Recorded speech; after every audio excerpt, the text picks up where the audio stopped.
देखिए किसी भी गुड्स को जब हम प्रोड्यूस करते हैं तो गुड्स को प्रोड्यूस करने में हमारी टोटल कॉस्ट कितनी लगी। यदि इस टोटल कॉस्ट को निकालना चाहते हैं तो सबसे पहले हमें क्या खरीदना पड़ेगा, मटेरियल। तो पहली कौन सी कॉस्ट लगेगी आपकी जेब से, मटेरियल कॉस्ट। सेकंड आपका लगेगा लेबर कॉस्ट। थर्ड आपके पास है डायरेक्ट एक्सपेंसेस और एक आपके पास है ओवरहेड कॉस्ट, जिसमें आपके पास है फैक्ट्री एक्सपेंसेस, ऑफिस एक्सपेंसेस कह सकते हैं, ऑफिस ओवरहेड भी कह सकते हैं, और लास्ट आपके पास क्या है, सेलिंग ओवरहेड। यदि किसी प्रोडक्ट को प्रोड्यूस करने की कॉस्ट जानना चाहते हैं तो उस कॉस्ट में हमें जितने भी खर्चे हमें करने हैं वो सारे खर्चे में क्या करने हैं, जोड़ने हैं। तो मान लीजिए हमारा मटेरियल का खर्चा 100 रुपये, लेबर कॉस्ट मान लीजिए 80 रुपीज़ है, डायरेक्ट एक्सपेंसेस 20 रुपीज़, फैक्ट्री 80 70 ले लेते हैं, ऑफिस 50 एंड सेलिंग हमने मान लीजिए सपोज करते हैं 30 रुपीज़ लीजिए। यदि टोटल कॉस्ट आप निकालना चाहते हैं तो इन तीनों का सम कितना आपका 200 रुपये, और इन तीनों का जो सम है ये आपका कितना आ जाएगा 150 रुपये, और मेरी टोटल कॉस्ट कितनी आ जाएगी 350 रुपये। तो पहला पॉइंट है कि जो मटेरियल कॉस्ट है, लेबर कॉस्ट है, डायरेक्ट एक्सपेंस है, जिसका तीनों का सम आपका 200 रुपये। हम इस कॉस्ट को कैसे कहें, इस कॉस्ट को हम कहते हैं डायरेक्ट कॉस्ट, जिसका दूसरा आंसर हो सकता है, दूसरा नाम हो सकता है प्राइम कॉस्ट। और ये जो आपने कॉस्ट निकाली है 70 50 30, इस कॉस्ट को हम कहते हैं इनडायरेक्ट कॉस्ट। तो कॉस्टिंग के अंदर जब भी किसी प्रोडक्ट की टोटल कॉस्ट आपको निकालनी है तो आपको कितने तरीके की कॉस्ट निकालनी पड़ेगी, दो तरीके की कॉस्ट निकालनी पड़ेगी, एक डायरेक्ट कॉस्ट और दूसरी इनडायरेक्ट कॉस्ट। कौन सी कॉस्ट को निकालना हमारे लिए आसान होता है, डायरेक्ट कॉस्ट को निकालना हमारे लिए आसान होता है। क्यों होता है, क्यों होता है आसान, डायरेक्ट कॉस्ट निकालना आसान क्यों होता है, क्योंकि जब ये कॉस्ट हम इनकर करते हैं आसानी से पता लगा सकते हैं कि 1 मिनट बनाने में पैसे कितने खर्च हो रहे हैं। लेकिन जब ये खर्चा किया जाता है, ये खर्चा जब हम इनकर कर रहे होते हैं तो 1 मिनट बनाने के लिए नहीं करते बल्कि 1 से ज्यादा यूनिट बनाने के लिए खर्च करते हैं। जैसे इस समय प्रोजेक्टर का यूज हो रहा है आपके सामने क्लास को देने में, तो प्रोजेक्टर का जो इलेक्ट्रिसिटी का बिल आएगा वो इलेक्ट्रिसिटी का बिल का मैं इस समय एक बच्चे को पढ़ाने के लिए कर रहा हूँ, एक से ज्यादा बच्चों को पढ़ाने के लिए कर रहा हूँ, एक से ज्यादा के लिए कर रहा हूँ। तो ये कॉस्ट मैं किसके लिए कर रहा हूँ, ग्रुप के लिए। जब कोई खर्चा किसी ग्रुप के लिए किया जाता है और एक बच्चे की कॉस्ट निकालनी है मुझे, तो वो निकालना मेरे लिए थोड़ा सा डिफिकल्ट होगा एज कम्पेयर टू यदि मुझे पता लगाना हो कि एक बच्चे को जो मैंने बुक दिया है उसकी कॉस्ट कितनी है। तो जो स्टूडेंट उससे कॉस्टिंग की क्लास ले रहा है, मैं उससे बुक की कॉस्ट का खर्चा जानना चाहता हूँ कितना मेरा। तो मान लीजिए जो बुक मैं आपको दे रहा हूँ उसमें 200 पेजेस है, एक पेज 50 पैसे का, तो 200 पेजेस 50 पैसे के हिसाब से कितने हो गए, 100 रुपए के, और 25 रुपए बैंकिंग के हो गए, तो बुक कितने की होगी 125 की। तो 125 रुपए की एक बुक की कॉस्ट मैंने आसानी से पता लगा लिया बच्चों को देने के लिए जिसको मुझे कॉस्ट अकाउंटिंग पढ़ाना है। तो वो कॉस्ट मेरी कौन सी कॉस्ट होगी, डायरेक्ट कॉस्ट होगी। लेकिन प्रोजेक्टर का डेप्रिसिएशन, प्रोजेक्टर का जो इलेक्ट्रिसिटी का बिल है वो उस पर्टिकुलर बच्चे पे कितना लगा वो पता लगाना मेरे लिए आसान काम नहीं है। तो इसके लिए मुझे प्रोजेक्टर की कॉस्ट पता लगानी पड़ेगी, उसकी लाइफ पता लगानी पड़ेगी, उसकी स्क्रैप वैल्यू पता लगानी पड़ेगी, तब जाके पता चलेगा 1 घंटे का उसका डेप्रिसिएशन कितना है। तो 1 घंटे का डेप्रिसिएशन पता लगाने के बाद मुझे पता लगाना पड़ेगा कि एक बच्चे को मैंने कितने घंटे प्रोजेक्टर का यूज करके पढ़ाया, तो नंबर ऑफ स्टूडेंट उस समय क्लास में कितने बैठे थे। तो पता तो मैं सब कुछ लगा लूंगा लेकिन पता लगाने में मेहनत करनी होगी बहुत ज्यादा। तो जो बुक मैं आपको प्रोवाइड कर रहा हूँ उसकी कॉस्ट को पता लगाने में मुझे कम समय लगेगा या एक बच्चे को पढ़ाने में डेप्रिसिएशन का खर्चा प्रोजेक्टर का कितना है वो पता लगाने में कम समय लगेगा। तो जिस खर्चे को मैं एक बंदे के लिए इनकर कर रहा हूँ आसानी से कैलकुलेट किया जा सकता है, ऐसी कॉस्ट को कॉस्टिंग में करते हैं डायरेक्ट कॉस्ट। जो खर्चा हम किसी ग्रुप के लिए इनकर करते हैं तो उस कॉस्ट को क्या कहते हैं, इनडायरेक्ट कॉस्ट, या फिर क्या कह सकते हैं ओवरहेड कॉस्ट। आसान लगे। तो आज की क्लास में मैं आपको समझाना चाहता हूँ यदि एक मैन्युफैक्चरर अपनी ओवरहेड कॉस्ट को एस्टिमेटेड बेस पर निकालना चाहते हैं तो कैसे निकालते हैं, उसके लिए चैप्टर बना दिया गया ओवरहेड कॉस्टिंग। तो देखिए कुछ लिखना है तो यहाँ से लिखना स्टार्ट करें। तो मैन्युफैक्चरिंग बिजनेस की हम टोटल कॉस्ट को कितने पार्ट में डिवाइड करते हैं, दो पार्ट में, डायरेक्ट और इनडायरेक्ट। तो डायरेक्ट कॉस्ट होती है वो कॉस्ट होती है तो आप इनकर करते हैं किसको बनाने के लिए, सिंगल यूनिट को बनाने के लिए। जब कोई खर्चा एक मिनट बनाने में कितना लगा आसानी से कैलकुलेट ना हो पाए, पता लगाने में काफी समय भी लगता है, मेहनत भी लगती है, तो समझ लो ऐसी कॉस्ट को कॉस्टिंग के अंदर हम क्या कहते हैं, indirect cost.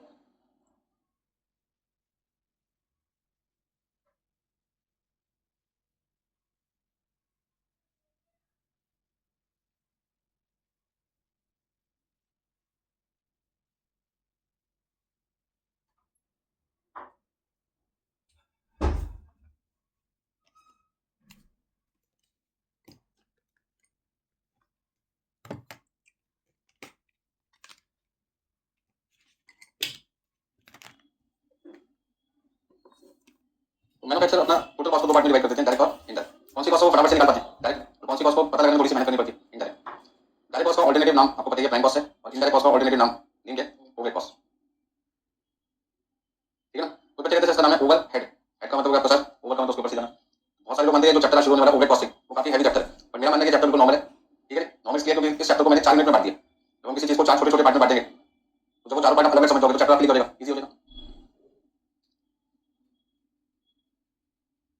Cost accounting subject में 3 4 चैप्टर सबसे ज्यादा माइंड यूज करते हैं, मतलब दिमाग मांगता है आपका, एनर्जी चाहिए उसके लिए। एक हो गया मटेरियल कॉस्टिंग, एक आपके पास कॉस्ट शीट, एक मार्जिनल कॉस्टिंग, और एक आपके पास है ओवरहेड कॉस्टिंग। नोट करिए सब, चलिए आराम से नोट कीजिए, कोई टेंशन नहीं है।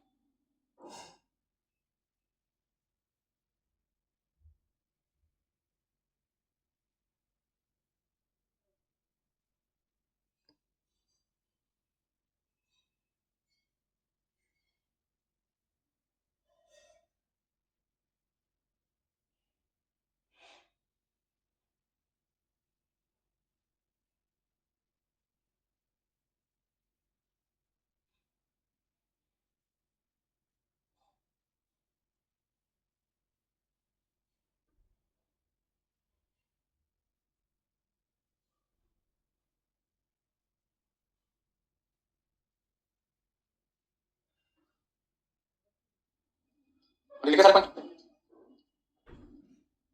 ठीक है, आज की क्लास में हमारा सारा का सारा ध्यान किस पे होगा? सिर्फ इनडायरेक्ट कॉस्ट पे। किस पे होगा? इनडायरेक्ट कॉस्ट, क्योंकि हम लोग चैप्टर शुरू कर चुके हैं, उसका नाम है ओवरहेड कॉस्टिंग। तो ओवरहेड कॉस्टिंग का मतलब क्या है? यदि मैन्युफैक्चरर ये जानना चाहते हैं कि किसी गुड्स को बनाने में एस्टिमेटेड बेस पे, कौन से बेस पे? एस्टिमेटेड बेस पे हम अपनी इनडायरेक्ट कॉस्ट को कैसे कंप्यूट करते हैं, तो वो सारी चीजें हम आपको कौन से चैप्टर में सिखाएंगे? ओवरहेड कॉस्टिंग में। तो ओवरहेड कॉस्टिंग एक ऐसी टेक्निक है जो मैन्युफैक्चरर के द्वारा यूज की जाती है एस्टिमेटेड बेसिस पे अपनी इनडायरेक्ट कॉस्ट कैसे निकाली जाती है। तो ओवरहेड कॉस्ट को पहले किस किस नाम से बुला सकते हैं, क्या क्या उसके नाम हो सकते हैं, क्या क्या उसका क्लासिफिकेशन है, पहले 10-15 मिनट उसी में टाइम लगाएंगे अपना। ठीक है ना? तो कभी तो क्वेश्चन में आपको इनडायरेक्ट कॉस्ट का नाम दे रखा होगा, indirect material, indirect labour, indirect expenses. अब इनडायरेक्ट मटेरियल का मतलब क्या है? कोई ऐसा मटेरियल जो आपने खर्च किया, खरीदा है, किसके लिए? एक मिनट बनाने के लिए या इससे ज्यादा के लिए? इससे ज्यादा के लिए। अब जैसे मान लिया ऑफिस में या सेल्स डिपार्टमेंट में आपने प्रिंटिंग स्टेशनरी खरीदी, तो वो जो प्रिंटिंग स्टेशनरी पेपर जो आपने खरीदा स्टेशनरी का, जो स्टेशनरी सामान खरीदा, वो किसी एक कस्टमर का हिसाब किताब क्लियर है? सबके लिए, सबके लिए। यदि फैब्रिक मतलब सपोज करते हैं हमने फर्नीचर बनाने का काम करते हैं, तो हमारी फैक्ट्री में तो टेबल भी बन गया, चेयर भी बन गया, बेड भी बन गया, सोफा सेट भी बन गया, तो हमने क्या किया, बहुत सारा फेविकॉल एक बार में खरीद लिया, 50 लीटर एक बार में खरीद लिया। जब जब जहाँ पे चाहिए होता है, जिस चीज को बनाने के लिए चाहिए होता है, वहाँ पे उतना फेविकॉल लगा दिया जाता है। तो फेविकॉल क्या किसी टेबल को बनाने के लिए खरीदा गया था? या फैक्ट्री के अंदर जितने भी तरीके के फर्नीचर बन रहे हैं सबके लिए, सबके लिए। लुब्रिकेंट ऑयल, ये सारे के सारे खर्चे कौन से कॉस्ट मानी जाती है? Indirect material. नेक्स्ट आपके पास है इनडायरेक्ट लेबर। अब जो फैक्ट्री के अंदर हेल्पर काम कर रहा है, हेल्पर का काम कर रहा है हैवी मटेरियल मेन वर्कर तक पहुंचाना, हैवी मटेरियल को हमें मेन वर्कर तक पहुंचाना है, उसके लिए हमने किस पर रखा हुआ है? हेल्पर को। तो हेल्पर क्या करता है? जिस भी मशीन पे जो भी वर्कर को सामान चाहिए होता है, वो वर्कर आवाज कराता है, उस हेल्पर को ये सामान को ला के दो। उससे फायदा क्या होता है मेन वर्कर को? उसे मशीन से उठ के सामान को लाने के लिए मेहनत नहीं करनी पड़ती। तो ऐसे केस में होगा क्या? ऐसे केस में क्या होगा कि वर्कर जब मशीन से नहीं उठेगा तो जो प्रोडक्शन चलती थी वो नॉर्मल तरीके से चलती रहेगी, और बीच में उसको उठ के जाने की वजह से जो प्रोडक्शन बीच में रुक जाती है, उससे वर्कर का टाइम का तो नुकसान होता है और आपकी प्रोडक्शन भी कराती है लॉस। मैनेजर की जो सैलरी है, जैसे प्रोडक्शन मैनेजर है, जनरल मैनेजर है, सेल्स मैनेजर है, ये किसी डिपार्टमेंट को संभालने का काम करते हैं। तो मैंने हमारे 3 डिपार्टमेंट हो गए, फैक्ट्री, ऑफिस एंड सेलिंग। तो फैक्ट्री में जितने भी वर्कर्स काम कर रहे हैं उनको कंट्रोल करने के लिए उस डिपार्टमेंट का एक हेड बना दिया जिसका नाम है प्रोडक्शन मैनेजर। तो प्रोडक्शन मैनेजर को जो सैलरी दी गई है वो क्या किसी एक यूनिट को बनाने के लिए दी गई है? फैक्ट्री में जितनी यूनिट बनी सबके लिए दी गई है, सबके लिए। ठीक है। ऐसे आपका सेल्स मैनेजर है, जिसका काम क्या है कि जितने भी उस कंपनी के अलग अलग सेल्स डिपार्टमेंट है उन सब में काम ढंग से होगा नहीं, मतलब काम मतलब उसको बेचने में जो भी टेक्निक यूज की जाती है वो टेक्निक ढंग से यूज की नहीं गई, लोगों को टाइम पे डिस्काउंट के बारे में बताया गया नहीं गया। ये ना कि स्कीम निकल है, अब जैसे होली आने वाली है तो होली से पहले हमें डिस्काउंट देना चाहिए, उसके बारे में कस्टमर को बताएं, या होली निकल जाने के एक हफ्ते बाद बताएं? पहले बताना चाहिए। हमारे बिजनेस में होगा था होली निकल के उसके बाद बताया कि आपको 50% डिस्काउंट मिलेगा होली फेस्टिवल का एक हफ्ते बाद मिठाई पर, मतलब मिठाई बेचने का काम करते हैं। अब आपको मिठाई की जरूरत है होली के एक हफ्ते बाद, होली के टाइम पर, होली के टाइम पर हम स्कीम करते हैं होली के बाद, ठीक है। तो कहने का मतलब है कि जो सेल्स मैनेजर है उसको सैलरी को दे रहे हैं ताकि वो सेलिंग डिपार्टमेंट में जितने भी लोग ढंग से काम करने करें उन पे कंट्रोल कर सके। ऐसे होते हैं जनरल मैनेजर। जनरल मैनेजर का काम होता है एडमिनिस्ट्रेटिव डिपार्टमेंट में जो भी एम्प्लॉइज काम कर रहे हैं उन पे कंट्रोल करना, ठीक है। तो हर डिपार्टमेंट का एक इंचार्ज होता है, फैक्ट्री के इंचार्ज को कहते हैं प्रोडक्शन मैनेजर, एडमिनिस्ट्रेटिव डिपार्टमेंट के मैनेजर को जनरल मैनेजर, सेल्स डिपार्टमेंट के मैनेजर को सेल्स मैनेजर। उनकी जो सैलरी है वो किसी एक मिनट के लिए नहीं दी जा रही, सबके लिए दी जा रही है। सैलरी ऑफ एम्प्लॉइज, सुपरवाइजर की सैलरी, फैक्ट्री के अंदर जो वर्कर काम कर रहे हैं क्या वो मशीन से सही तरीके का गुड बना पा रहे हैं, नहीं बना पा रहे, उसमें कोई कमी तो नहीं रहेगी, ये सारी चीजें चेक करने का काम किसका है? सुपरवाइजर का। तो इनडायरेक्ट लेबर का मतलब क्या है और डायरेक्ट लेबर का मतलब क्या है, बता सकते हो मुझे? इनडायरेक्ट लेबर और डायरेक्ट लेबर में क्या फर्क है?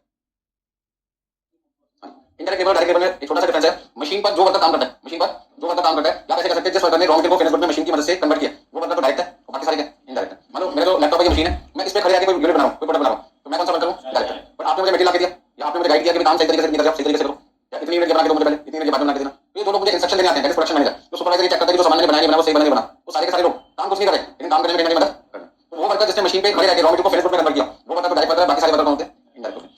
क्योंकि आज की क्लास चलती है किसके नाम पर? ओवरहेड कॉस्ट के नाम पर। तो यहाँ पे जितनी भी बातें करेंगे किसकी करेंगे? इनडायरेक्ट। अच्छा, इनडायरेक्ट एक्सपेंसेस का मतलब क्या हुआ? कोई भी ऐसे खर्चे जो नेचर में तो इनडायरेक्ट है बट वो इनडायरेक्ट मटेरियल या इनडायरेक्ट लेबर नहीं है, ठीक है। सिंपल सी बात बोले तो खर्चे कौन से हैं? इनडायरेक्ट। लेकिन ना तो वो इनडायरेक्ट मटेरियल है ना इनडायरेक्ट लेबर है, तो सारे के सारे खर्चे किस कैटेगरी में डाल देंगे? Indirect expense. जैसे अकाउंट में पढ़ते हो, यदि कोई अकाउंट पर्सनल और रियल नहीं है तो वो कौन सा होता है? नॉमिनल। वही बात यहाँ पर कि खर्चे तो इनडायरेक्ट है बट ना तो वो इनडायरेक्ट मटेरियल है ना इनडायरेक्ट लेबर है, तो क्या बन जाएगा? Indirect expense. जैसे रेंट, अब फैक्ट्री का जो मैं रेंट पे करता हूँ मकान वाले को, क्या वो जो रेंट मैंने पे किया एक महीने का वो सिर्फ एक मिनट बनाने के लिए दिया या फैक्ट्री में जितनी मिनट बनी सबके लिए दिया? सबके लिए दिया। इलेक्ट्रिसिटी का बिल आएगा वहां पर सबके लिए, मशीन का इंश्योरेंस सबके लिए, मशीन का डेप्रिसिएशन सबके लिए, रेट एंड टैक्सेस का मतलब तो फैक्ट्री में जो आपका हाउस टैक्स लगता है, एमसीडी टैक्स जो होता है उसमें क्या करते हैं? रेट से। तो बिल्डिंग के ऊपर टैक्स लगा होगा, जैसे रेट कहते हैं, तो किसी एक यूनिट के बनाने में टैक्स लगा होगा या जितनी यूनिट बन जाएगी सब पे लगा होगा? तो बिल्डिंग का टैक्स का बर्डन हम सब पे डालेंगे ना कि किसी एक यूनिट पे। तो कोई भी ऐसा एक्सपेंडिचर जो इनका करते हैं आपके माइंड में क्लियर है कि खर्चा मैं किसी एक लिए नहीं कर रहा, एक से ज्यादा क्वांटिटी के अंदर कर रहा हूं और इस खर्चे का बर्डन मुझे सभी क्वांटिटी पे डालना पड़ेगा। जब इस इंटेंशन को लेकर किसी कॉस्ट को इंकर करते हैं तो वो कॉस्ट, कॉस्टिंग की भाषा में कौन सी कॉस्ट बन जाती है? इनडायरेक्ट कॉस्ट, जिसको आपने ऑल्टरनेटिव नाम दे दिया ओवरहेड कॉस्ट। तो चलिए समझे, कर लीजिए।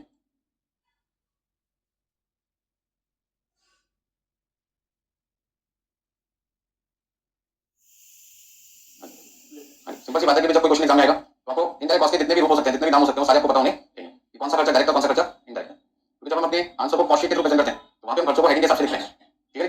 कौन सी कॉस्ट हमारी डायरेक्ट है, कौन सी कॉस्ट हमारी इनडायरेक्ट है, ताकि जो बंदा हमारी कॉस्ट शीट को चेक करके हमारी कॉस्ट को एनालाइज करता है उसको पता होना चाहिए कि इस कंपनी की कौन सी कॉस्ट डायरेक्ट है जिसका सीधा संबंध प्रोडक्शन से, और कौन सी ऐसी कॉस्ट है जो किसी ग्रुप के लिए दी गई है ना कि सिंगल यूनिट की। जब आप किसी पर्सन के अकाउंट्स को ऑडिट करते हो तो आपको ऑडिट कभी करवाओगे ना, तो उसका मतलब आपको बताओ।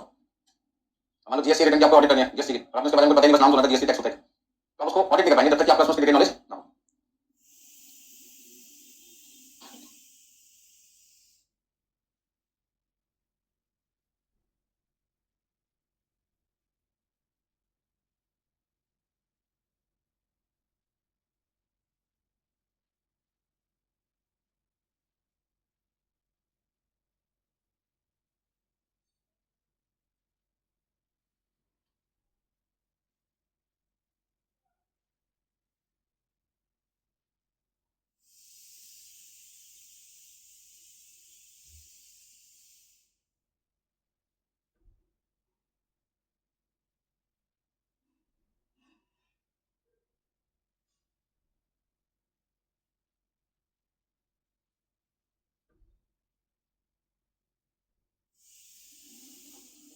पहला क्लासिफिकेशन आपका हो चुका किसके हिसाब से, एलिमेंट के हिसाब से। एलिमेंट का मतलब जब कोई खर्चा करते तो उस खर्चे के क्या क्या नाम हो सकते हैं।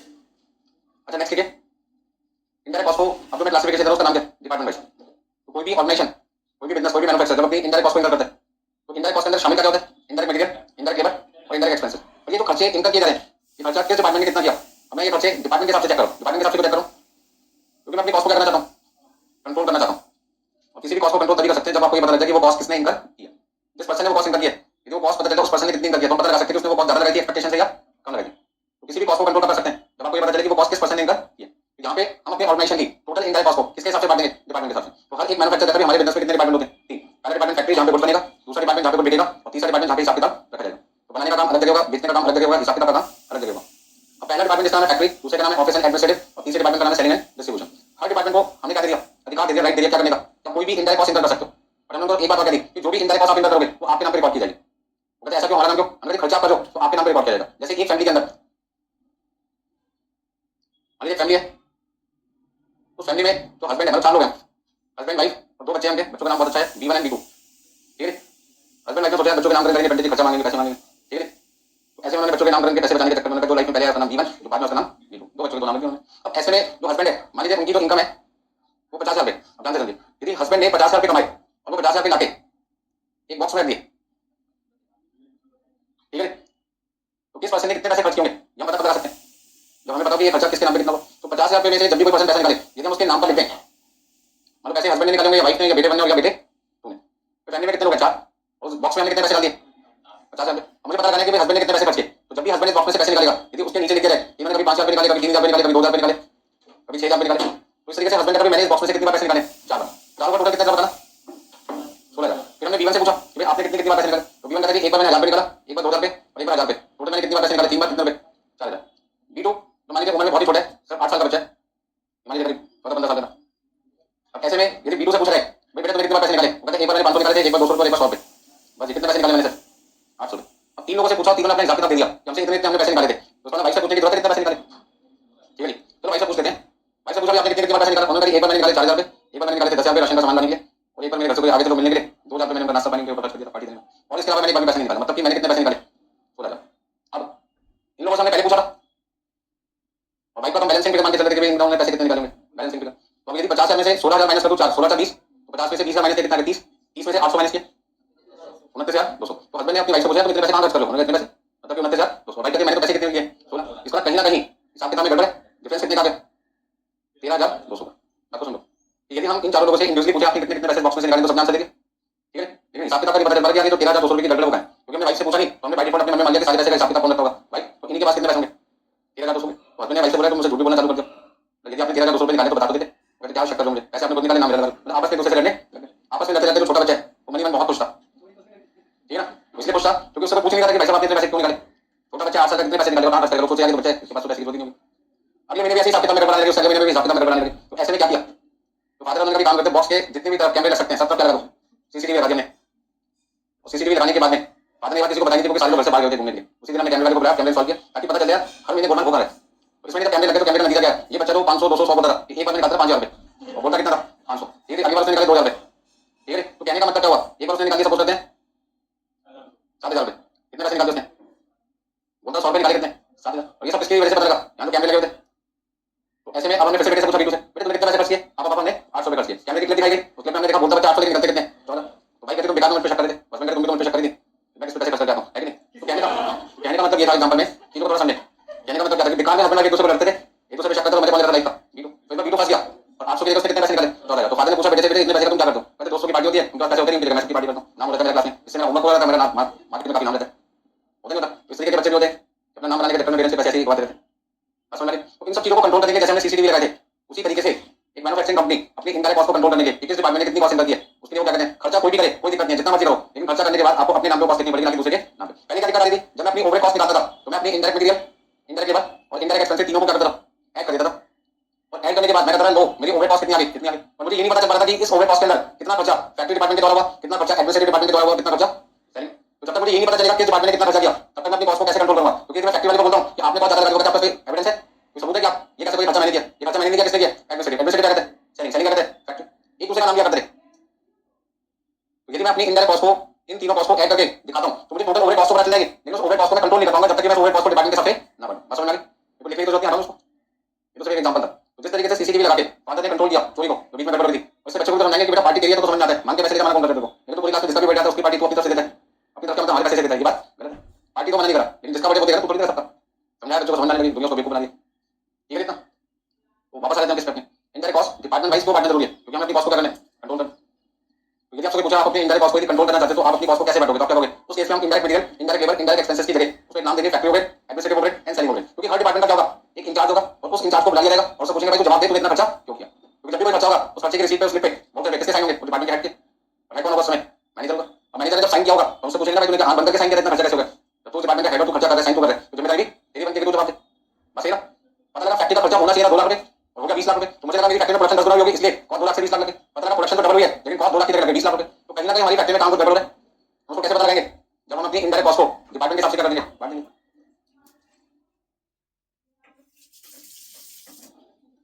अभी फैक्ट्री ओवरहेड दूसरे का नाम क्या है? Office and administrative. और तीसरे का नाम क्या है? Selling and distribution.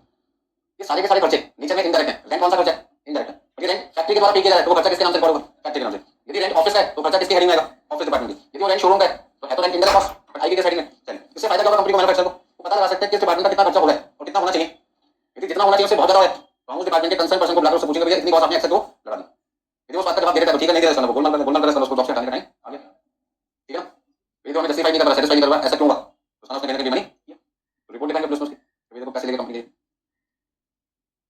कोई कैशियर जिसका काम है कैश कलेक्ट करके बैंक में पैसे जमा कराना, कैश आ रहा है एंट्री हो रही है बट बैंक में पैसे जमा नहीं हो रहा, और वो ये कहता है कि मैं बैंक में पैसे जमा कराने जा रहा हूं, तो मैं सोचता हूं मेरे बैंक में जमा कराने जा रहा हूं, जाता किससे था? अपने बैंक में। तो झूठ तो वो भी नहीं बोलता रहा, पैसे तो बैंक में जमा करा रहा, लेकिन दिक्कत क्या थी? हमारे पैसे हमारे बैंक में जमा दे, उसके बाद और यदि टाइम पर हम उसको चेक ना करें और कुछ सालों के बाद कुछ समय के बाद चेक करेंगे तो हैवी लॉस हो जाएगा। तो उस लॉस को रोकने के लिए, गड़बड़ को रोकने के लिए हम क्या बनाते थे? बीआरएस बनाते थे, क्योंकि कैश बुक में एंट्री तो ऑफिस हमारे बुक में और बैंक की एंट्री किसकी बुक में होती है? उसकी हमारी बुक में। तो यदि मैं 2 साल 4 साल बाद रिकॉन्साइल करूंगा तो 4 साल तक तो गड़बड़ हो गई ना। तो बीआरएस कब बनानी चाहिए? बैंक रिकॉन्सिलिएशन स्टेटमेंट हर हफ्ते में, हर 15 दिन में, 20 में बना लीजिए, ताकि जो भी पर्सन आपके यहाँ पे आपका पैसा बैंक में जमा कराने करे आपसे गड़बड़ ना कर सके। कुछ लोग बहुत ही स्मार्ट होते हैं कस्टमर, वो कहते हैं आपके अकाउंट में पैसे जमा करा दिए, हमने मान लिया जब इंसान बोलता है तो इंसान सच्ची बोलता होगा। ठीक है, बैंक में जमा करा दिए किसके? हमारे तो करेंगे, तो हम कहां से चेक कर दे बीआरएस?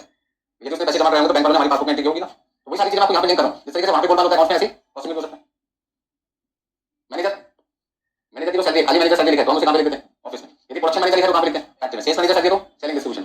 यदि कोई डेप्रिसिएशन फैक्ट्री की फिक्स पे लगा तो फैक्ट्री में रहेगा, जैसे प्लांट एंड मशीनरी पे डेप्रिसिएशन लगा तो किसका पार्ट बना जाएगा? फैक्ट्री का। यदि वो कहते हैं ऑफिस कंप्यूटर पे डेप्रिसिएशन लगा तो वो ऑफिस का पार्ट बना जाएगा। वो कहते हैं डिलीवरी वैन का डेप्रिसिएशन है तो डिलीवरी वैन का काम करता है कस्टमर को डिस्ट्रीब्यूट करना, तो डिस्ट्रीब्यूशन एक्सपेंस हो गया, तो डीआईएस का मतलब है डिस्ट्रीब्यूशन, तो वो सेलिंग डिपार्टमेंट का खर्चा बना जाएगा। कोई दिक्कत इसमें? वो क्लियर सब? अभी कौन लगे? तो चीजें बहुत ही आसान है समझना आपके लिए। नेक्स्ट पॉइंट देखिए, अब ये फिर से क्लासिफिकेशन है इनडायरेक्ट कॉस्ट करेंगे किसके हिसाब से? नेचर के हिसाब से। नेचर फिक्स्ड है, वेरिएबल है या सेमी वेरिएबल है? किसी भी इनडायरेक्ट कॉस्ट को हम फिक्स्ड कह सकते हैं यदि वो हमारी 2 कंडीशंस का सेटिस्फाई करते हैं। पहली कंडीशन क्या है कि आप जितनी मर्जी क्वांटिटी बनाएं, 1000 यूनिट बनाएं, 2000 बनाएं, 10000 बनाएं, 15000 बनाएं, आपका अमाउंट में कोई परिवर्तन, कोई चेंजेस नहीं आएगा। लेकिन जैसे जैसे आपकी क्वांटिटी कम हो ज्यादा होने लगेगी, पर यूनिट क्या आएगा? फर्क पड़ेगा। जैसे मान लीजिए रेंट, फैक्ट्री का जो रेंट है वो सभी को पता है कि हर महीने का होता है, सेम होता है, लेकिन क्या हर महीने प्रोडक्शन सेम है? नहीं। अब आपने देखा होगा पिछले महीने या इसी महीने का एग्जांपल लेते हैं, जैसे पता है दिल्ली में कोई वायरस फैल रहा है, तो जितनी भी सैनिटाइजर कंपनी थी उन्होंने अपनी प्रोडक्शन करा दी, बढ़ा दी। कैसे बढ़ा दी? कैसे बढ़ा दी? ज्यादा से ज्यादा मशीन का यूज करना स्टार्ट कर दिया, नंबर ऑफ एम्प्लॉइज उन्होंने करा दिए, जहां की फैक्ट्री में 3 वर्कर काम करते हैं, 300 जितने संभालो, जितने दिल्ली के रोजगार संभालो। बस समझो क्यों? क्योंकि उनको पता है कि प्रॉफिट कमाने का इतना सुनहरा अवसर दोबारा कभी नहीं मिलेगा। एक सैनिटाइजर जो 20 रुपए का होना चाहिए था, लोग 200 200 300 रुपए का बेच रहे हैं, 25 लगा अपने नाम पे, उन्होंने ओरिजिनल रेट को छुपा के अलग से रेट लगा देते, कंपनी ने रेट बढ़ा दिया। तो मास्क आपका 40-50 रुपए का था, 250 300 499 रुपए का रेट मैंने देखा होगा, 25 लगा के मिलेगा ना। जो मिल गया लोग रेट क्या करें, तो जानबूझ के समय लगा दी, मिल कर दी, जितने भी मेडिकल स्टोर उन्होंने पहले 5 दिन करो, है नहीं किसी के पास, एकदम से आ जाएगा रेट करेगा भाई, एकदम से मार्केट में शॉर्टेज हो गई, प्रोडक्शन कंपनी को पता नहीं था कि वायरस दिल्ली में भी आएगा, सबको पता होगा, पता तो सबको होगा, लेकिन लोग क्या कहते हैं होगा तब नहीं, क्यों पहले पैसे लगा दें। तो समझदार लोग होता है क्या 15 दिन 20 दिन पहले पता लगा वर्ल्ड में फैला है तो क्या इंडिया वैसे मारे, तो इंडिया में भी आएगा ना। तो लोगों ने क्या करा, समय पे डिस्काउंट मिल रहा था अमेज़न पे 50% ऑफ, खरीद लिया। अब आप अमेज़न पे जाकर सब जगह आउट ऑफ स्टॉक आता है, क्योंकि है ही ना, जो प्रोडक्शन कंपनी को पता है कितने सैनिटाइजर बिकना, से पहले कितने लोग यूज कर रहे थे, 100 में से मुश्किल से पहुंचा दो और 100 के 100 लोगों को चाहिए अपने लिए भी, और घर में रखने के लिए ऑफिस ले लेगा, गाड़ी के लिए जहां जहां सब ले लेगा, तो डिमांड क्या हो गई एकदम से, जहां 3 लोग यूज करते थे अब 100 लोग इनको 3 अलग अलग जगह के 300 गए, तो डिमांड 3 से 300 हो गई, 100 गुना डिमांड बढ़ गई। अब 100 गुना यदि डिमांड बढ़ेगी तो सप्लाई कहां से पूरा करेगा 100 गुना? समझ में ये चीज। तो मैं आपको समझाने की कोशिश कर रहा था कि वो कंपनी जो रेंट पे करते थे 10,000 रुपए महीने का, यदि वो 300 पीस बनाती थी तब भी 10,000 थे, और उसी फैक्ट्री में यदि वो 3,000 बनाएंगे तभी तो मकान मालिक को क्या कितना देंगे 10,000। और जैसे इस वायरस की आपको मेडिसिन मिलेगी, एंटीडोट मिलेगी और नॉर्मल हो जाएगी सिचुएशन, तो वापस आपकी फैक्ट्री में जो प्रोडक्शन 300 से 3,000 होगी, वापस किस पे आएगी? 300 350 पे 1300 पे। तो प्रोडक्शन बढ़ भी सकती है, प्रोडक्शन घट भी सकती है, किसके हिसाब से? एग्जांपल मैं क्या दे रहा था, मार्केट डिमांड, डिमांड कभी बढ़ती है कभी घटती है। तो ऐसे में यहाँ जो मेरा रेंट का खर्चा था वो अमाउंट में तो आपका हर बार 10,000 था, लेकिन आपकी जो प्रोडक्शन है वो बार बार क्या हुई, चीजों की मार्केट डिमांड के हिसाब से कभी बढ़ती है कभी घटती है। अब गर्मियों का टाइम स्टार्ट होने वाला सबको पता है, ठीक है, वैसे सारे लोग कहते थे गर्मियां नहीं नहीं चाहिए, लेकिन जब किसी ने बता दिया कि ये जो वायरस फैला है वो 27 टेम्परेचर 27 डिग्री टेम्परेचर पर मरना स्टार्ट हो जाता है, तो लोगों ने भगवान से प्रार्थना की गर्मी आ जाए, भगवान कहते हैं तुम मांगते हमेशा ठंड और बारिश भगवान की एग्जाम्पल को समझो, ठीक है। तो कहने का मतलब क्या है, इंसान को जहां फायदा दिखता है वो चीज मांगता है। किसी ने आज बारिश आएगी तो पोल्यूशन दिल्ली का कम हो जाएगा, तो लोगों ने कहा भगवान बारिश भेजो, जिसने जो अच्छी पहले लगाया उसके तो चलेगा। अकाउंट पे सुना ना डे टू डे एक्टिविटीज को रिकॉर्ड किया जाता है, क्रोनोलॉजिकल ऑर्डर वही चल रहा है अभी। उस दिन पहले देखा पहले दिल्ली मोस्ट पॉल्यूटेड सिटी है वर्ल्ड के अंदर, तो भगवान ने कहा तो नाम खराब हमारी जगह बारिश भेजो, दबा के बारिश होगी दिन रात। अब लोग कहते बारिश होगी नहीं, इससे तो वायरस फैलेगा। भगवान ने कहा तुम तंग करके करते रहते हो, कभी कुछ ठीक है ना। तो मैं आपको समझा रहा था 10,000 का खर्चा हमने किया था किसके लिए 300 के लिए, फिर 10,000 का खर्चा हमने किया किसके लिए 3,000 के लिए, फिर 10,000 का खर्चा अगली बार किसके लिए 1,300 के लिए। तो जरा बताओ पर यूनिट कॉस्ट कितनी थी अपनी, पर यूनिट कॉस्ट कितनी आ रही थी पहले केस में 10,000 डिवाइड बाय 300 33 रुपए 33 पैसे, फिर आएगा 3 रुपए 33 पैसे, और 10,000 को आपने डिवाइड किया 1,300 से, तो आपकी कॉस्ट कितनी आ रही है 7.6 में। तो मैंने देखा फिक्स जो ओवरहेड रेंट मेरा कौन सा खर्चा है, सबसे पहले तो देखो रेंट कौन सी कॉस्ट है, इनडायरेक्ट कॉस्ट है, और इनडायरेक्ट कॉस्ट में ये कौन सी कॉस्ट है, फिक्स है वेरिएबल है या सेमी वेरिएबल है, फिक्स है। मैंने इसका नाम फिक्स जो ओवरहेड क्यों रखा, पहला पॉइंट रेंट को हमने सबसे पहले किसके हिसाब से आइडेंटिफाई किया था, डायरेक्ट है या वो इनडायरेक्ट है, तो हमने देखा क्या है इनडायरेक्ट। यानी किसी भी कॉस्ट को यदि आप आइडेंटिफाई करना चाहते हैं, कॉस्ट का उनको बेसिक पॉइंट बताओ कभी भी गलती नहीं होगी, सबसे पहले आपको क्या चेक करना है डायरेक्ट है या इनडायरेक्ट है। यदि आपका जो इनडायरेक्ट है तो उसका मतलब उसका नाम होगा ओवरहेड। अगर वो ओवरहेड है तो कौन सा ओवरहेड है, फिक्स है वेरिएबल है या सेमी वेरिएबल। तो मैंने उसको फिक्स नाम क्यों दिया, क्योंकि उसने मेरी बनाई दो कंडीशन क्या कर दी सेटिस्फाई। पहली कंडीशन आप जितनी मर्जी प्रोडक्शन कर लो अमाउंट पे कोई फर्क नहीं पड़ेगा, अमाउंट आपका करेगा सही सेम रहेगा, लेकिन आपकी पर यूनिट क्या होगी चेंज हो जाएगी, कभी कम कभी ज्यादा। तो ऐसी दो कंडीशन रेंट में सेटिस्फाई कर दी, हमने रेंट तो कौन सी ओवरहेड का पार्ट है, फिक्स ओवरहेड का पार्ट है। और समझ में ठीक इसी तरीके से किसी भी ओवरहेड को हम क्या बोल सकते हैं वेरिएबल ओवरहेड बोल सकते हैं। जैसे मान लीजिए हमने सेल्समैन को कर देंगे कमीशन देंगे, क्या देंगे कमीशन, तो हमने सेल्समैन से बात कर ली भाई एक बात बताओ एक मिनट बेचने पर आप हमसे कितनी कमीशन लोगे, उसने कहा एक मिनट बेचने पर हम आपसे 20 रुपए की कमीशन लेंगे। अब यदि वो एक मिनट बेचने के 20 रुपए लेता है और 1000 मिनट बेचता है पूरे महीने में तो उसकी कमीशन 20,000, और यदि वो 1500 मिनट बेचेगा 30,000, और यदि वो मान लीजिए 2000 मिनट बेचे 40,000। इसका मतलब है कमीशन, पहला पॉइंट तो कमीशन का कौन सा खर्चा है इनडायरेक्ट कॉस्ट है। अब इसको कौन सा नाम दूं, इसका नाम करना है पहले तो ये पता लगा डायरेक्ट है या इनडायरेक्ट। तो मैंने कहा कमीशन मेरी कौन सी कॉस्ट है इनडायरेक्ट है, ये वेरिएबल है फिक्स है या सेमी वेरिएबल। तो मैंने कहा कि इस कमीशन के केस में मैंने क्या देखा मेरा अमाउंट बार-बार चेंज हो रहा है लेकिन मेरी पर यूनिट सेम है, तो पर यूनिट सेम है अमाउंट बदलता है, दोनों कंडीशन सेटिस्फाई होगी किसकी वेरिएबल ओवरहेड की। तो आप इस कॉस्ट को कौन सा नाम दो वेरिएबल ओवरहेड नाम दो। तीसरा केस कौन सा सेमी वेरिएबल, किसी भी ओवरहेड को सेमी वेरिएबल ओवरहेड कह सकते हैं जब वो आपकी दोनों कंडीशन सेटिस्फाई करते हैं। कौन सी दो, या पर अमाउंट हर क्वांटिटी पे बदल जाए और आपका पर यूनिट का अमाउंट भी क्या हो जाए पर यूनिट क्या हो जाए। तो सेमी वेरिएबल कॉस्ट वो कॉस्ट होती है जहां पे अमाउंट और पर यूनिट प्रोडक्शन के चेंज होने की वजह से दोनों चीजें इकट्ठी एक साथ क्या होती है चेंज होती है। एक एग्जांपल आपके सामने इलेक्ट्रिसिटी बिल का, ठीक है इलेक्ट्रिसिटी का जो बिल हर महीने हमारे पास आता है, मैं एग्जांपल दे रहा हूं, मान लो अप्रैल के महीने में हमारे यहाँ पे कितनी यूनिट कंज्यूम होगी मैंने अंदाजा लगा लिया, या पिछले साल का एक्सपीरियंस लेके कितना है 1,000, क्योंकि हर महीने का बिल आता है और हर महीने के बिल में हमारे को मेंशन करता होता है कि आपने इस महीने कितनी यूनिट कंज्यूम की। अच्छा जैसे जैसे गर्मियां बढ़ती जा रही है वैसे वैसे हमारे यहाँ पे नंबर ऑफ यूनिट्स बढ़ती जा रही है, क्योंकि हम मान लो पहले एक फैन चलाते थे, फैन के साथ एक एसी चलाने लगे, हमने देखा भाई दो फैन हो गए दो एसी हो गए, ठीक है। तो जैसे जैसे number of fan number of AC increase होने लगेंगे वैसे वैसे आपके पास भी नंबर ऑफ यूनिट्स भी बढ़ेगी। अभी मान लीजिए इस रूम का हमने एसी चला रखा है दूसरे का बंद कर रखा है, लेकिन जैसे गर्मी बढ़ेगी यहाँ का भी एसी ऑन हो जाएगा और तीसरा भी ऑन हो जाएगा, सबसे लास्ट वाला वो भी ऑन हो जाएगा। अभी फैन हमने सारे बंद रखे हैं, लेकिन थोड़ी देर में आपको सारे फैन कर दो, अभी सारे फैन हमने ऑफ करके बाद में 15-20 दिन बाद गर्मियां बढ़ेगी तो हम फैन कर देंगे, एक एक दो ऑन कर देंगे, धीरे धीरे सारे ऑन कर देंगे। तो कहने का मतलब है जब ज्यादा इलेक्ट्रिसिटी कंज्यूम होगी तो आपकी यूनिट्स भी तो होगी ज्यादा कंज्यूम होगी। अच्छा एक मिनट का इलेक्ट्रिसिटी कंपनी क्योंकि हमारा कमर्शियल बिल आता है हमसे फिक्स चार्जेस कितने रुपए लेते हैं, एक मिनट कितने लेते हैं 10 रुपए, जो आपका घर का बिल आता है वो स्लैब के हिसाब से आता है, तो कमर्शियल बिल होता है वो फिक्स रेट के हिसाब से लोड के हिसाब से आता है। तो मान लीजिए हमारा जो बिल आता है उसमें एक मिनट का बिल कितना है 10 रुपए, एक हमारे पास होता है मीटर जिसका रेंट मुझे कितना देना पड़ता है 2500 रुपए। हर महीने में इलेक्ट्रिसिटी कंज्यूम करूँ ना करूँ पर मुझे मीटर के नाम पे कितना देना पड़ेगा 2500। तो यदि मैं आपसे पूछूं कि मीटर मेरी कौन सी कॉस्ट है तो मैंने ब्रैकेट में लिखा एफ का मतलब फिक्स, क्योंकि मैं 1000 मिनट कंज्यूम करूं या 2000 या 3000 या 4000 मुझे हर महीने अमाउंट क्या पे करना पड़ेगा सेम। तो मीटर का जो रेंट है मेरे लिए कौन सी कॉस्ट है फिक्स है। एक मेरे पास है कंजम्पशन चार्जेस, कौन से चार्जेस कंजम्पशन चार्जेस, जितना मैं कंज्यूम करूंगा इलेक्ट्रिसिटी उसका बिल मुझे कितना देना पड़ेगा। तो कंजम्पशन चार्जेस एक मिनट का 10 रुपए, 1000 मिनट का कितना हुआ 10,000, यानी एक मिनट का 10 रुपए 2000 मिनट का, यानी एक मिनट का 10 रुपए 3000 मिनट का, और एक मिनट का यदि 10 रुपए तो 40,000 का कितना देगा 40,000। तो जैसे जैसे आपकी क्वांटिटी इंक्रीज होने लगेगी वैसे वैसे आपका बिल भी बढ़ने लगेगा। तो अब आप एक बात बताइए इलेक्ट्रिसिटी कंपनी तो हमें बिल बनाकर भेजेगी तो क्या वो हमसे दो चेक्स मांगेंगे, यदि मीटर का अलग चेक बना के दो रेंट का और जो आपकी इलेक्ट्रिसिटी कंज्यूम किया कंजम्पशन चार्जेस का अलग चेक बना के दो, क्या वो कहते हैं एक साथ पे कर दो, तो कौन सा मेरा बिल कितना आएगा 12,500 टैक्स से चला गया। अभी तो सिर्फ हम अपनी कॉस्ट की बात करें तो मेरा बिल कितने का टोटल बिल 12,500 22,500 32,500 कितना 42,500। अभी मैं से मैं आपसे पूछूं टोटल कॉस्ट पर यूनिट कितना है, एक मिनट मेरे को कितने रुपए की पड़ी टोटल, तो आपका होगा सर 12,500 रुपए का बिल आपने अप्रैल के महीने में भेज दिया कितनी यूनिट के लिए 1000। तो 12,500 रुपए आपने खर्च किए हैं किसके लिए 1000 यूनिट का फायदा लेने के लिए, तो आपको एक मिनट कितने की पड़ी 12.5। 22,500 रुपए का बिल आपने भरा कितनी यूनिट के लिए 2,000 यूनिट के लिए, तो 22,500 को मैंने 2,000 से डिवाइड कर दिया कितना आएगा 11.25, यानी 32,500 को मैंने डिवाइड कर दिया किससे 3,000 से। तो 32,500 को यदि मैं 3,000 से डिवाइड करता हूँ तो मेरे पास कितना आएगा 10.83, यानी 42,500 को हमने डिवाइड कर दिया किससे 4,000 से। यदि 42,500 को हम 4,000 से डिवाइड कर देंगे तो हमारे पास आएगा 10.625, ठीक है। हम क्या देख रहे हैं हम ये देख रहे हैं कि हमारा अमाउंट भी बदलता जा रहा है और हमारी पर यूनिट भी क्या जा रही है।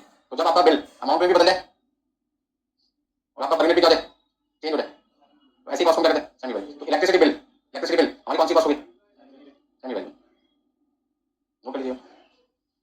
तो रेंट कौन कहते हैं फिक्स हो गए, कमीशन हो गई, स्टेशनरी होगी, ये आपके पास क्या होगा, वेरिएबल ओवरहेड। और आपके पास में कोई ऐसा खर्चा जो पर यूनिट में भी चेंज हो रहा है, अमाउंट में भी चेंज हो रहा है, ऐसी कॉस्ट को हम कहते हैं सेमी वेरिएबल।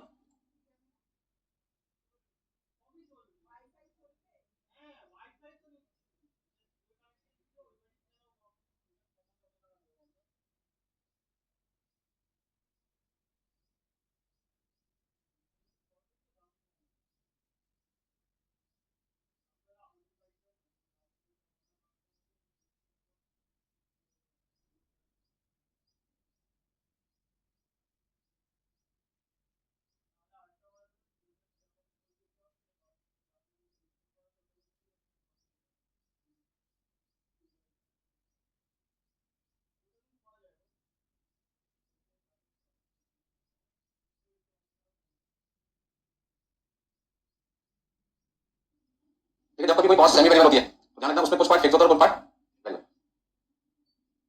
तो मीटर रेंट मेरे लिए फिक्स था, कंजम्पशन चार्जेस मेरे लिए क्या था, वेरिएबल। दोनों को मैंने जोड़ दिया तो मेरे पास क्या आ गया, सेमी वेरिएबल। तो सेमी वेरिएबल की पहचान क्या थी, अमाउंट भी आपका चेंज होता है और आपकी पर यूनिट भी क्या हो जाएगी, चेंज हो जाएगी।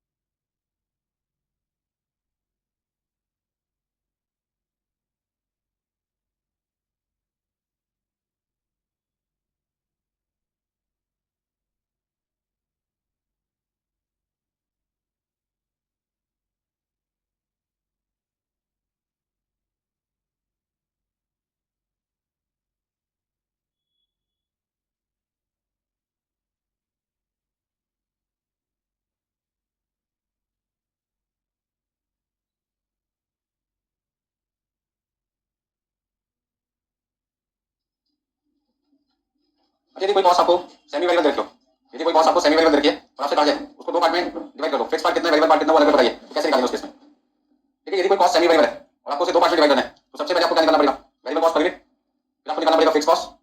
ठीक है, यदि कोई कॉस्ट सेमी वेरिएबल कॉस्ट है तो उसमें आपको पहला स्टेप क्या होगा, वेरिएबल कॉस्ट पर यूनिट निकालना होगा और दूसरा काम क्या करना होगा, फिक्स कॉस्ट निकालना होगा। जब भी आपको वेरिएबल कॉस्ट तीसरा पार्ट में नहीं है, पहले दो पार्ट की बात चलिए। यदि कोई भी कॉस्ट आपको सेमी वेरिएबल दे रखी है तो उसमें पहला स्टेप है, तो सेमी वेरिएबल कॉस्ट को यदि आप डिवाइड करना चाहते हैं वेरिएबल कॉस्ट और फिक्स कॉस्ट में, तो वेरिएबल कॉस्ट आपको हमेशा किसमें ढूंढना है, पर यूनिट में। क्यों, मैं आपको समझाना चाहता हूं, कभी भी टोटल कॉस्ट को दो पार्ट में डिवाइड करना है, एक वेरिएबल कॉस्ट में और दूसरा किसमें, फिक्स कॉस्ट। तो वेरिएबल कॉस्ट कैसे निकालते हैं, variable cost per unit into quantity. अब ध्यान से ये समझना, वेरिएबल कॉस्ट में क्या चीज कांस्टेंट होती है, क्या चीज नहीं बदलती, वेरिएबल कॉस्ट पर यूनिट। और फिक्स कॉस्ट में क्या नहीं बदलता, अमाउंट। जो चीज नहीं बदलता मुझे उसे ढूंढना है ना पहले। ठीक है ना, तो बच्चा अपना नाम बदल लेता है जो मर्जी, लेकिन अपने फादर का नाम जल्दी से नहीं बदलता, थोड़ा हर्ट होता है उसको, यार अपने फादर का नाम कैसे बदलूं। बस समझो ना, तो यदि किसी बंदे ने अपनी कोई शैतानी की है उसको लगता है मैं पकड़ा जाऊंगा, अपना नाम बदल लेता है और उसकी पहचान कैसे कर लेते हैं, उसके फादर के नाम से। एक बंदे का एक फादर है, मान लो बंदे ने पांच छह नाम रखे, सबका एक ही फादर कैसे हो सकता है, उसको बोलना चाहिए। बात को समझो। तो जो मैं आपको एग्जांपल दे रहा था ये समझाने के लिए कह रहा था, यदि कोई गुड मालूम हो और आपसे ढूंढना चाहते हैं, यदि बच्चा अपना नाम बदले तो किस पे जाओ, फादर। ध्यान दीजिए, जब बच्चा गड़बड़ करेगा तब तो फादर पे जाएंगे ना। तो पहला पॉइंट है, हमेशा किस चीज को ढूंढना चाहता है, जो चेंज होती है उसको या जो कांस्टेंट है उसको। तो बच्चे ने गड़बड़ किया, अपना नाम बदल दिया बार बार, तो हम किस पे गए, कांस्टेंट नेचर पे गए। कांस्टेंट नेचर का उसमें कौन क्या था, फादर का नाम तो सभी सेम था। एक ने नाम लिखा राम, फादर का नाम रामवीर, दूसरे ने लिखा हरि, फादर का नाम रामवीर, हमने लिखा श्याम, लिखा तो भी रामवीर। रामवीर ने तो कहानी करके सारे के सारे बच्चे से। तो कहने का मतलब ये हमारे केस में कि बच्चा एक है, बार बार अपने नए नए नाम लिख रहा है, लेकिन फादर का नाम कौन लिखा था और वो पकड़ा गया। तो किसी चीज को ढूंढना है, यदि वो मिसिंग है, नाम की बात ध्यान से सुनना, यदि कोई चीज मिसिंग है उसको ढूंढना चाहते हो तो कहां से ढूंढोगे, कॉस्टिंग के अंदर, उसकी फिक्स नेचर से। तो वेरिएबल कॉस्ट नेचर में वेरिएबल होती है, लेकिन उसकी जो पॉइंट कॉस्ट होती है वो कांस्टेंट होती है, और फिक्स कॉस्ट में अमाउंट कांस्टेंट होता है। तो जब कभी भी आपको टोटल कॉस्ट निकालनी हो, जब कभी भी आपको टोटल कॉस्ट निकालनी हो या सेमी वेरिएबल कॉस्ट को दो पार्ट में डिवाइड करना हो, दो बातें बोलो एक साथ, कभी भी सेमी वेरिएबल कॉस्ट का ब्रेकअप करना हो या टोटल कॉस्ट आपको निकालनी हो, आपको सबसे पहले वेरिएबल कॉस्ट में क्या ढूंढना है, वेरिएबल कॉस्ट पर यूनिट, और फिक्स कॉस्ट में पर यूनिट ढूंढना है उसका अमाउंट, अमाउंट ढूंढना। बस समझ में आ गया, नोट कर लीजिए।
सारे पॉइंट नोट करिए। छोटा सा एग्जाम्पल देता हूँ आपको मैं। अभी 2000 मैंने लिखा 18, 2000 लिखा मैंने 19, 2000 लिख दिया आपके सामने 20।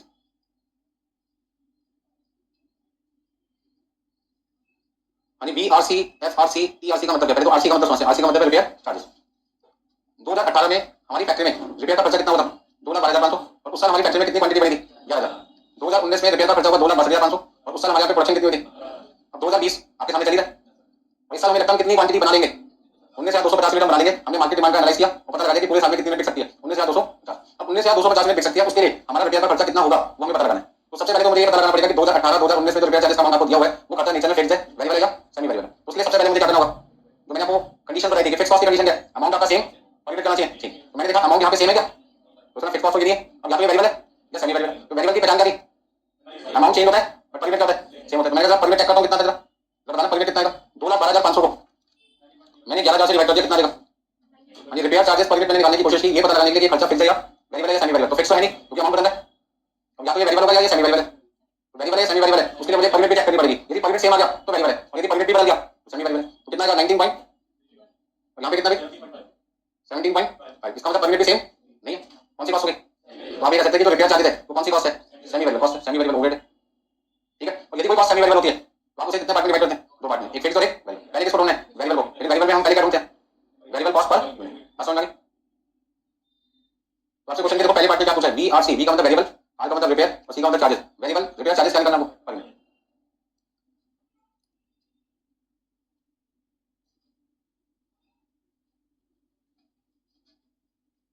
ध्यान से समझिए। मैंने जब 11,000 यूनिट से 15,000 यूनिट बनाई तो मेरी कितनी यूनिट बढ़ी? 40। मतलब 4,000 मैंने एडिशनल यूनिट बनाई तो मैंने क्या पाया? क्या देखा? मैंने देखा मेरा जो रिपेयर का खर्चा है, जो रिपेयर का खर्चा है वो 2,12,500 से कितना हो गया? 2,62,500। तो 2,12,500 से यदि 2,62,500 हो जाए तो मेरी कॉस्ट कितनी बढ़ी? 50,000 की कॉस्ट बढ़ी। इसका मतलब क्वांटिटी के बढ़ने से यदि आपकी कॉस्ट बढ़ती है वो कौन सी कॉस्ट बढ़ती है? वेरिएबल। तो 4,000 यूनिट की वेरिएबल कॉस्ट कितनी आ गई? क्वांटिटी के ज्यादा बनाने से यदि कोई कॉस्ट बढ़ती है तो कॉस्ट को क्या कहते हैं? वेरिएबल। तो हम ये कह सकते हैं 4,000 यूनिट की वेरिएबल कॉस्ट कितनी है? 50,000। तो यदि मुझे सॉल्यूशन में variable repair charges per unit निकालने हैं, जब भी क्वांटिटी बढ़ती है और उसके बढ़ने से कॉस्ट बढ़ती है तो जितनी क्वांटिटी बढ़ी और उसकी वजह से जितनी कॉस्ट बढ़ी तो जितनी कॉस्ट बढ़ी उसको कहते हैं वेरिएबल कॉस्ट। ऐसा क्या होता है? Change in variable cost. क्या कहते हैं? Change in variable cost. But आप क्या बात कर रहे हो? ये तो आपकी रिपेयर चार्जेस है 2,12,500 कितना? 2,62,500। तो ध्यान से समझना, यदि मुझे वेरिएबल रिपेयर चार्जेस चाहिए तो मुझे 50,000 के डिफरेंस को किससे डिवाइड करना पड़ेगा? 4,000 यूनिट के डिफरेंस से डिवाइड करना पड़ेगा। तो पर यूनिट मेरी कॉस्ट कितनी आ गई? 12 रुपये 50 पैसे। तो मेरा फॉर्मूला क्या बना? 50,000 को लाने के लिए change in repair charges divided by change in quantity. बरोबर दिक्कत इसमें? अच्छा, वेरिएबल रिपेयर चार्जेस निकलने के बाद अब मुझे क्या निकालना है? Fix repair charges. लेकिन फिक्स रिपेयर चार्जेस किसमें चाहिए होते हैं? अमाउंट में। वेरिएबल को मैंने पर यूनिट में जोड़ूंगा क्योंकि पर यूनिट कांस्टेंट होती है। ध्यान रखना, जब कभी भी कोई कॉस्ट मिसिंग हो, इस चैप्टर की बात नहीं कर रहा, होल कॉस्टिंग की बात कर रहा हूं, इंटरफाइनेंस ध्यान भी पढ़ोगे। हमेशा क्या ध्यान रखना है? कभी भी कॉस्ट मिसिंग है तो वेरिएबल कॉस्ट हमेशा किसमें ढूंढनी है? पर यूनिट में। और फिक्स कॉस्ट आपको हमेशा किसमें ढूंढना है? अमाउंट में। क्योंकि नेचर में क्या होता है? कांस्टेंट। और जो चीज कांस्टेंट है वो तो कहीं पे भी ढूंढोगे कांस्टेंट ही रहेगा ना। अब यदि मुझे फिक्स रिपेयर चार्जेस ढूंढना है तो उसके लिए मुझे क्या करना पड़ेगा? टोटल रिपेयर चार्जेस में से वेरिएबल रिपेयर चार्जेस क्या करना होगा? माइनस करना पड़ेगा। तो टोटल रिपेयर चार्जेस में से यदि मैं वेरिएबल रिपेयर चार्जेस माइनस कर दूं तो मेरे पास में क्या बचेगा? Fix repair charges. अब बच्चे से मैंने पूछा कि मैं कौन सी को बेस लेके चलूं, 18 या 19? वो कहता है सर क्या फर्क पड़ता है, 18 को बेस लो या 19 को? फिक्स कॉस्ट तो फिक्स ही है। अब यदि मैं 2018 को बेस लेके चलता हूं अपना क्वेश्चन सॉल्व करने के लिए, क्वेश्चन में क्या सॉल्व करना मुझे कि मेरी फिक्स रिपेयर चार्जेस कितनी है? तो उसके लिए मैंने देखा यदि मैं बेस 2018 ले रहा हूं तो मुझे सारी की सारी चीजें कौन सी लेनी पड़ेगी? 18। टोटल रिपेयर चार्जेस कौन सी लिखना पड़ेगा? 2018 का। अच्छा, वेरिएबल रिपेयर चार्जेस रुपीस में कैसे निकालते हैं? यदि कोई चीज मुझे अमाउंट में निकालनी है और मुझे पर यूनिट में पता है तो मैं उसे क्वांटिटी से क्या कर दूंगा? मीटर में। तो पर यूनिट कितना निकाला आपने अभी? 12.5 रुपए। कौन सी काम करो? 18 की। तो क्वांटिटी भी कौन सी लोगे? 18 की।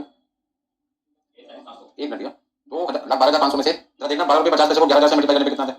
1,37,500 माइनस कर दो 70। कुछ बच्चे कहते हैं सर हमें आप पे शक है, हम तो 2019 को बेस लेना चाहते हैं। मैंने कहा मेरे पे शक करके क्या कर लोगे? कौन सा थोड़ी बदल लोगे? ठीक है ना? वैसे में आप आपने 19 को बेस लिया तो 19 की कॉस्ट कितनी है? 2,62,500। और यूनिट तो 12.5 रहेगा। क्वांटिटी आपकी बढ़कर कितनी हो जाएगी? 15। अब 2,62,500 में से माइनस करके देखोगे तब भी आपका आंसर कितना आएगा? ठीक है? उस तरीके से हमें यकीन हो गया कि जो फिक्स रिपेयर चार्जेस है वो अमाउंट में किसी भी अंदर देखोगे जब तक कि इन्फ्लेशन ना आ जाए क्वेश्चन में तब तक रहेगा, सेम रहेगा।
ये सारे पॉइंट समझ में आ गए आपको? चलिए, अब तीसरा आंसर इन्होंने मुझसे पूछा था टीआरसी, टीआरसी मतलब टोटल रिपेयर चार्जेस बताइए कौन सी है 2020 के। तो मैंने कहा टोटल का मतलब क्या होगा, वेरिएबल प्लस फिक्स्ड। यहां तक नोट करिए सबने। तो तीसरा आंसर जब मैंने निकाला टोटल रिपेयर चार्जेस फॉर 2020, तो मुझे एक तो चाहिए फिक्स्ड रिपेयर चार्जेस और दूसरा क्या चाहिए, वेरिएबल रिपेयर चार्जेस। अच्छा, वेरिएबल को निकालने का फॉर्मूला क्या होता है? वेरिएबल को निकालने के लिए हमारा फॉर्मूला होता है variable repair charges per unit into quantity. Answer मुझे कौन सी का निकालना है, 2020 का। अब यदि आंसर 2020 का निकालना है तो फिक्स्ड रिपेयर चार्जेस कितने हैं, फिक्स्ड रिपेयर चार्जेस कितना मेरे पास 75, वो तो वही रहेगा जब तक कि इन्फ्लेशन ना हो। अच्छा, कल को कोई क्वेश्चन ऐसा आ जाए एग्जाम में तो कहते हैं 2020 में आपके फिक्स कॉस्ट 20% बढ़ गई है, तो मैं 75 लिखूंगा या 75 में पहले 20% 15,000 रुपये बढ़ाऊंगा, 15,000 रुपये बढ़ाऊंगा, इंक्रीज करूंगा और कितना लिखूंगा 90,000 रुपये। जब तक वो नहीं कहता कितना रहेगा 75 प्लस। अब जो वेरिएबल रिपेयर चार्जेस थी पर यूनिट थी 12.5 और आंसर निकालना है 2020 के लिए। 2020 में क्वांटिटी कितनी थी 19,250 और 19,250 को मैंने 12 रुपये 50 पैसे से मल्टीप्लाई किया। तो देखिए जब तक इन्फ्लेशन का पॉइंट ना जाए फिक्स कॉस्ट में कोई चेंजेस नहीं आएगा। 240 625, इस तरीके से आपके पास टोटल कॉस्ट कितनी आ जाएगी 3,15,625। चलो धन्यवाद, आपने क्या क्या मान लिया, 3,15,625।